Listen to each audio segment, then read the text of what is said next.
2025-ci ildən etibarən minimum əmək haqqının artması ilə bağlı olaraq artırılan birdəfəlik müavinətlərdən biri də cəza çəkməkdən azad olmuş, tibbi və eləcə də sosial müdafiə ehtiyacı olan vətəndaşlarımıza ödənilən birdəfəlik müavinətdir. Nəzərə alsaq ki, bu müavinətin məbləği minimum əmək haqqının 4 misli həzmində müəyyənləşib və bu o deməkdir ki, minimum əmək haqqıda artımların olması bütövlükdə həmin müavinətin məbləğinin 1380 manatdan 1600 manatadək yüksəlməsinə gətirib çıxarıb.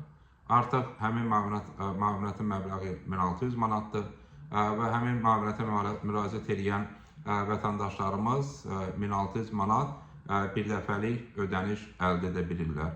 Bu ödənişi almaq üçün cəzadan azad olmuş və tibbi, sosial dəstəyə ehtiyacı olan vətəndaşlarımız şəxsiyyət vəsiqəsinin surəti, eyni zamanda cəzadan azad olmaqla bağlı arayış və eləcə də əgər təbii ki, bəraət alıbsa, bunu təsdiq edən sənədi təqdim etməklə həmin ödənişin əldə edilməsini həyata keçirə bilər.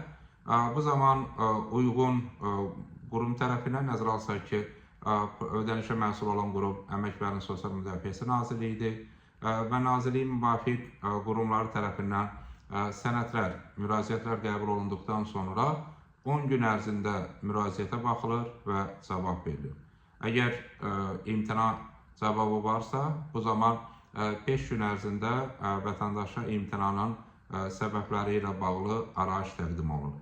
Amma əgər vətəndaşımızın sənədləri tam olaraq təqdim olunubsa, cəzadan azad olunubsa və tibbi və sosial dəstəyə ehtiyacı varsa, o zaman 10 gün ərzində həmin vətəndaşımızın plastik kartına və 1600 manatın ödənilməsi həyata keçirilir. Təbii ki, əgər vətəndaşın plastik kartı yoxsa, xüsusi plastik kart təqdim olunmaqla 1600 manat plastik kart vasitəsilə vətəndaşımıza ödənilir.